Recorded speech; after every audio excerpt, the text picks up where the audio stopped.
Greetings, salutations, respect, and love. I am Scott, and you have wandered on to the #3 prog rock channel on all of YouTube, according to ChatGPT. How about that? Yeah, I just checked the other day, and I was #3 behind Pete Pardo and Barry Robinson. So there you go. Facts that cannot be disputed. Today we're talking about a brand new album from Detroit, Michigan's Discipline. It's called Breadcrumbs. This is their 6th album. It's being released by Mark Monforti and the great people at progrock.com Essentials. Oh, look at that thing. It's Hugh Syme artwork. You know Hugh. All that great work with Rush and Dream Theater. The album was mixed by Terry Brown of Rush fame. Oh, so cool. What a great looking package. There is vinyl available. Haven't gotten it yet, but I will. Mark sent me the CD because the vinyl wasn't quite ready yet, so I'll take it, man. I'll take it. Who are Discipline, and why am I so jazzed about this band's 6th album? Well, they were formed, like I said, in Detroit. Real hotbed for prog rock, right, in 1987. The next year, they dropped their first album, Chaos Out of Order. It was pretty good. And then they took like 6 years to put out their second album, Push and Profit. In the interim, clearly Matthew Parmenter had been listening to some Vandergraaf Generator. Oh, but 1997, their third album, Unfolded Like Staircase. Wow, wow, just wow, amazing. Such a great album. And then they took a 14-year break and put out To Shatter All Accord in 2011. And their latest album, before this one, came out in 2017 on Ken Golden's label.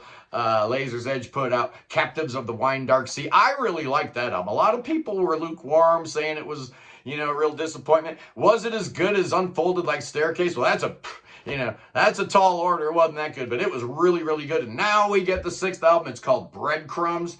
Who's in the band now? Well, Matthew Parmenter. He ain't going anywhere. He's the founding member and the lead singer and songwriter. He's the man. John Preston Buda's not in the band anymore. He wasn't on the last album. He's not on this one. He's been replaced by Chris Herron, who plays in the band Tiles, another Detroit-based prog rock band. Matthew Kennedy on bass. Been there from the beginning.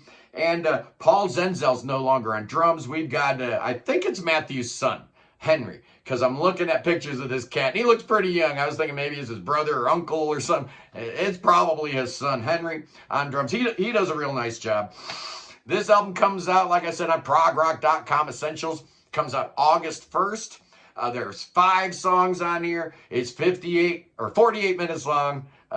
It will be released on vinyl. The CDs are available, and of course on all your favorite streaming services. Oh yeah, boys and girls, let's get into the nitty gritty here, and let's talk about these tracks. It opens up with the title track that's 17 minutes long.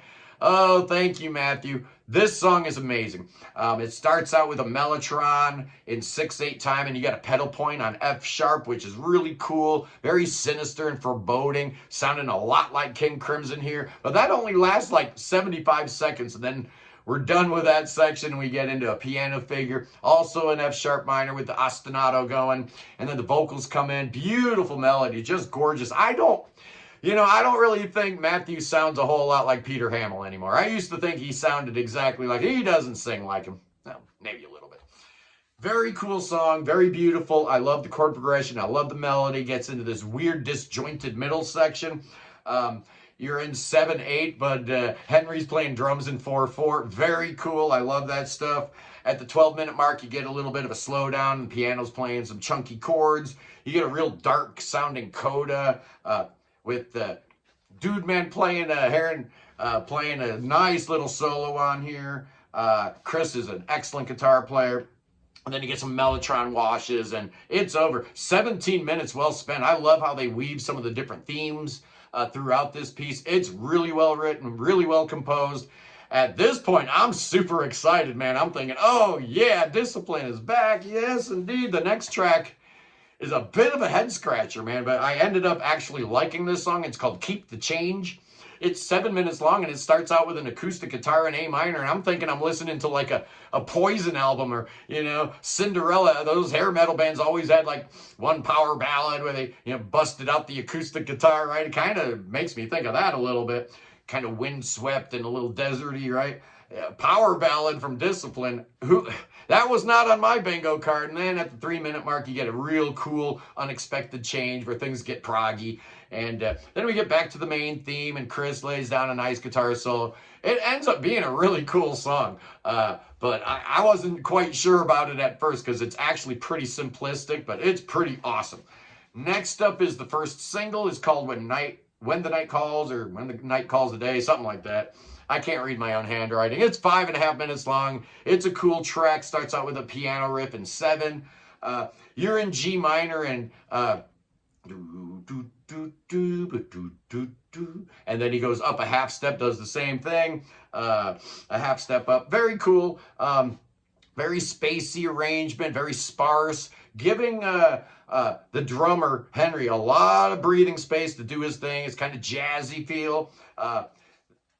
Some of the lyrics are really cool. A movie kiss in the moonlight, a bottle of the local wine, with drunken shots at the billiards, singing with Patsy Cline. Oh yeah, the middle section's got a cool breakdown. It's a fun little track. I do like it, but it kind of keeps going because the next song is called Aloft, and it too is a piano-based piece in G minor, and basically a continuation here. The figure here is in 11/8, so it's actually really wild, and again, Henry handles it like a champ.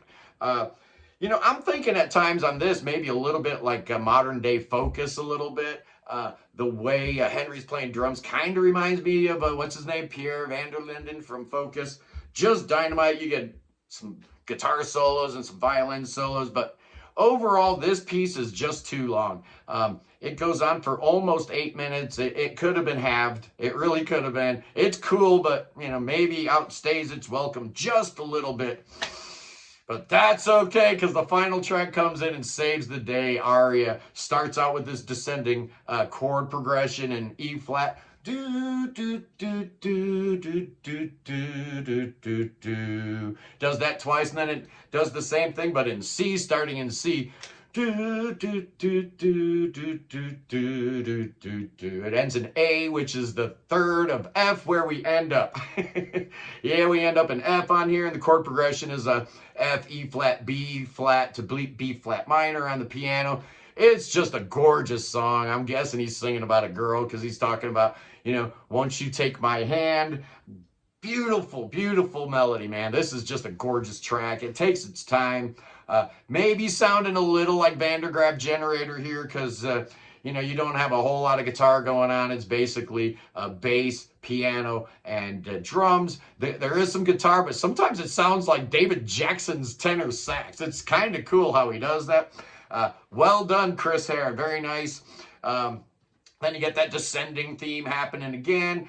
And the main vocal section comes back, but instead of F, we're in F minor, so it gives it a little different flavor. And the final lyric, he says aria, but instead of won't you take my hand, he says aria, take another's hand. And then we get into the final section, which is like a 6/8 cool down section that you'd hear like in your local jazz club or something. Oh man, I love the first track on this album. I love the last track on this album. The three in the middle are decent, but man, oh man, oh, this album is bookended by the 2 longer tracks, and I really, really like them. I love Discipline, man. I'm a huge Discipline guy, so when I heard that Mark Monforti was signing them and putting a new album out, I was super excited. I'm not disappointed, not in the least, man. I really dig this thing. So what is my score gonna be? I'm giving this puppy 8.5. I just think that Aloft goes on just a little bit too long. If we would have cut like 3 or 4 minutes off of Aloft, I'd probably be giving this a 9, maybe even a 9.5. I don't know. It's really, really good. Check it out. If you, you know, if you want to buy it, there's lots of places you can buy it, but I recommend that you go to progrock.com, and he'll set you straight. He'll take care. He'll take good care of you, boys and girls. Yes, he will. Anyway, oh yeah, I'm thirsty. Oh, let's talk about this. Let's not. Let's not talk about anything. Let's just have a drink, a Mountain Dew, and get ready for the grand finale. You guys ready for it? I'm ready for it. I love you guys. I really do. Peace in the Middle East, free Tibet, free the Ukraine, free your mind, free beer, free Willie, and God save King Chucky III. Oh, yeah, I hear that boy's making up with Prince Harry. Oh, yeah, Chucky and Prince Harry are going to be good buddies again. But I hear Prince William's not too happy about it. He called my good buddy Billy Bob, and he's like, Billy Bob, bust out them snakes. Oh, Prince William wants some snakes. Attack Harry. Oh, Harry and Meghan, they're not good people. They need snakes. They need snakes coming out. We all need snakes. Oh boy, I'm out of here, man. I'm tired. It's been a long week. I'll see you later. Peace.